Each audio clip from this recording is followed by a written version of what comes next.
ഇന്നത്തെ നമ്മുടെ യാത്ര കഫർനാമിലേക്കാണ്. കഫർനാം എന്ന ഹീബ്രു വാക്കിൻ്റെ അർത്ഥം നാഹൂമിൻ്റെ ഗ്രാമം എന്നാണ്.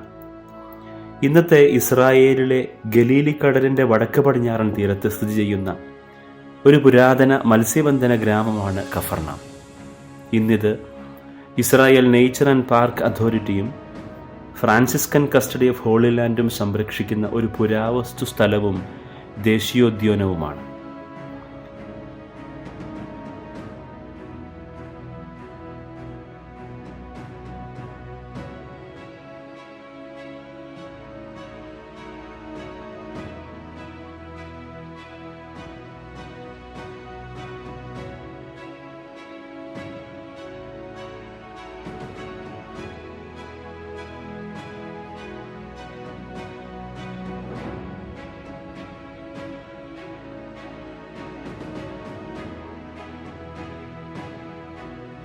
ഇറ്റാലിയൻ പുരാവസ്തു ഗവേഷകർ നടത്തിയ ഖനനങ്ങളിൽ 5-ാം നൂറ്റാണ്ടിൽ ഒരു വിശുദ്ധ സ്ഥലത്തെ അനുസ്മരിപ്പിക്കാനായി നിർമ്മിച്ച 8 വശങ്ങളുള്ള ബൈസന്റൈൻ രക്തസാക്ഷി സ്മാരക പള്ളിയുടെ അവശിഷ്ടങ്ങൾക്ക് താഴെ 1-ാം നൂറ്റാണ്ടിലെ ഒരു ലളിതമായ വീടിൻ്റെ അവശിഷ്ടങ്ങൾ കണ്ടെത്തി. 1-ാം നൂറ്റാണ്ടിലെ ഈ വീട് പത്രോസിൻ്റെ വീടെന്നാണ് വിശ്വസിക്കുന്നത്. ഗലീലിയിൽ താമസിക്കുമ്പോൾ യേശു ഇവിടെയാണ് താമസിച്ചിരുന്നത് എന്ന് മത്തായി സുവിശേഷകനും മർക്കോസ് സുവിശേഷകനും സൂചിപ്പിക്കുന്നുണ്ട്. AD 1-ാം നൂറ്റാണ്ടിൻ്റെ മധ്യത്തോടെ വീടിൻ്റെ പ്രധാന മുറികളിലൊന്ന് തറ മുതൽ മേൽക്കൂര വരെ പൂർണ്ണമായും തേച്ചിരുന്നത്. അന്നത്തെ സാധാരണ വീടുകളിൽ ഇത് അസാധാരണമായ ഒരു കാര്യമായിരുന്നു. ഇത് അതിൻ്റെ ഉപയോഗത്തിൽ വന്ന മാറ്റം സൂചിപ്പിക്കുന്നു. കണ്ടെത്തിയിട്ടുള്ള മൺപാത്രങ്ങൾ സാധാരണ ഗാർഹിക വസ്തുക്കളിൽ നിന്ന് വ്യത്യസ്തമായി പ്രധാനമായും സംഭരണ ഭരണികളും വിളക്കുകളുമായിരുന്നു. ഇത് ഗാർഹിക ഉപയോഗത്തേക്കാൾ കമ്മ്യൂണിറ്റി ഉപയോഗങ്ങൾ നടത്തിയതിനെ സൂചിപ്പിക്കുന്നു. തുടർന്നുള്ള നൂറ്റാണ്ടുകളിൽ ഈ തേച്ച മുറികൾ നവീകരിക്കുകയും ഒരു പ്രാഥമിക പള്ളിയുടെയോ ദോമൂസ് എക്ലേസിയ ഭവനസഭയുടെയോ കേന്ദ്ര ഹാളായി മാറുകയും ചെയ്തു. യേശുവിനെയും പത്രോസിനെയും പരാമർശിക്കുന്ന ഗ്രീക്ക്, സുറിയാനി, ഹീബ്രു ലിഖിതങ്ങളുള്ള ആദ്യകാല ക്രിസ്തീയ കാലഘട്ടത്തിലെ ചിത്രങ്ങൾ തേച്ച ചുമരുകളിൽ നിന്ന് കണ്ടെത്തി. ഇതിന് കൃത്യമായ തെളിവുകളൊന്നുമില്ലെങ്കിലും സാഹചര്യ തെളിവുകളുടെ പാളികൾ ഇത് പത്രോസിൻ്റെ ആദരിക്കപ്പെട്ട വീടും ആദ്യകാല ക്രിസ്ത്യാനികളുടെ ഒരു പ്രധാന സമ്മേളന സ്ഥലവുമായിരുന്നു എന്ന് ശക്തമായി സൂചിപ്പിക്കുന്നു.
ഇന്ന് ഈ സ്ഥലത്ത് കാണുന്ന പ്രധാന വെളുത്ത ചുണ്ണാമ്പ് കല്ല് ഉപയോഗിച്ചുകൊണ്ടുള്ള സിനഗോഗ് മറ്റൊരു ആകർഷണമാണ്. ഇത് ബൈസന്റൈൻ കാലഘട്ടമായ AD 4-5 നൂറ്റാണ്ടുകളിലേതാണ്. ഈ പിൽക്കാല സിനഗോഗ് 1-ാം നൂറ്റാണ്ടിലെ ഒരു പഴയ സിനഗോഗിന്റെ അടിത്തറയിൽ നിർമ്മിച്ചതാണെന്ന് പുരാവസ്തു ഗവേഷകർ വിശ്വസിക്കുന്നു. വിശുദ്ധ മർക്കോസിന്റെ സുവിശേഷം 1-ാം അധ്യായം 21-ാം വാക്ക് അനുസരിച്ച് ഈ പഴയ സിനഗോഗിലാണ് യേശു പഠിപ്പിക്കുകയും അത്ഭുതങ്ങൾ പ്രവർത്തിക്കുകയും ചെയ്തത്. ഈ പഴയ സിനഗോഗിന്റെ അടിത്തറ ഈ പ്രദേശത്ത് സാധാരണയായി കാണപ്പെടുന്ന കറുത്ത ബസാൾട്ട് കല്ലുകൊണ്ട് നിർമ്മിച്ചതാണ്. ഈ പഴയ സിനഗോഗിന്റെ അടിത്തറയിന്മേലാണ് വെളുത്ത ചുണ്ണാമ്പ് കല്ല് സിനഗോഗ് സ്ഥാപിച്ചിരിക്കുന്നത്.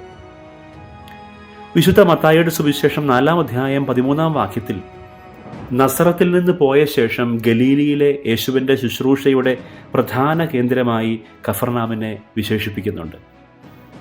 പിന്നീട് ഈ കാരണങ്ങളാൽ കഫർനാമിന് ക്രിസ്തീയ പാരമ്പര്യത്തിൽ വലിയ പ്രാധാന്യം ലഭിച്ചു. കഫർനാമിനെ അവൻ്റെ സ്വന്തം പട്ടണം എന്നുപോലും മത്തായി സുവിശേഷകൻ 9-ാം അധ്യായം 1-ാം വാക്യത്തിൽ വിശേഷിപ്പിക്കുന്നുണ്ട്.